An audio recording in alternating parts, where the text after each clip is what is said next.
In the heart of the desolate countryside stood an old, decrepit mansion that had long fallen into disrepair. Thick ivy choked the crumbling walls, and shattered windows leered like the eyes of a sinister specter. Local legends whispered of malevolent spirits that roamed its shadowy halls, making sure no one dared to come close. Jonathan, a daring urban explorer with a penchant for the supernatural, decided that this haunted mansion would be his next target for investigation.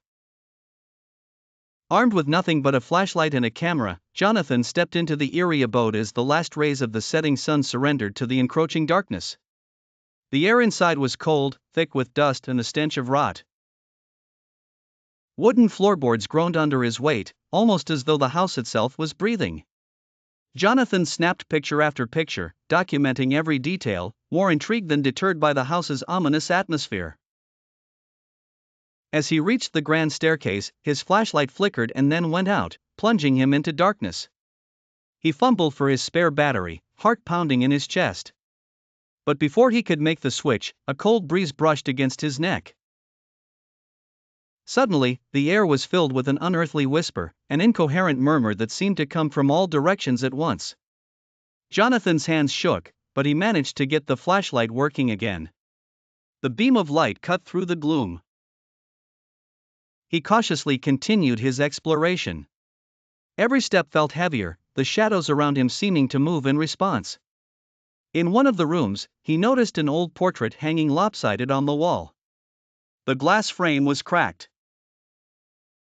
The faded eyes of the woman in the painting seemed to follow his every move. A sudden sense of dread washed over him, but he dismissed it as his mind playing tricks. However, as he turned to leave the room, he heard a distinct creak.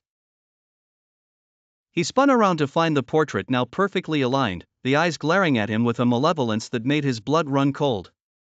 Panic surged through him, but he forced himself to move forward, determined to uncover the mansion's secrets. He ventured deeper into the house, finding a hidden doorway behind an old bookshelf. The door led to a narrow, spiral staircase descending into the darkness. Summoning his courage, Jonathan made his way down the twisting steps. At the bottom, he found himself in a damp, stone-walled basement lit by candles that seemed to have been burning for hours, if not days. In the center of the room was an ancient wooden table, upon which lay an open book bound in cracked, dark leather. The pages were filled with cryptic symbols and drawings of sinister rituals. As Jonathan reached out to touch the book, the candle's flames flickered violently, and the basement was filled with a guttural growl that reverberated off the walls. In that instant, he knew he had gone too far. Heart-pounding, he turned to flee, but the shadows seemed to close in, forming figures with hollow eyes that glowed with an unholy light. The whispers turned to screams. Jonathan's vision blurred as icy hands grabbed at him. With every ounce of strength, he fought to escape the grasp of the phantoms. He stumbled up the staircase and burst through the door, sprinting for the exit. Just as he reached the front door, he felt an invisible force pulling him back, dragging him into the depths of the cursed mansion. With one final, desperate effort, he broke free and threw himself outside, collapsing onto the overgrown lawn. The mansion loomed behind him, as silent and forbidding as ever.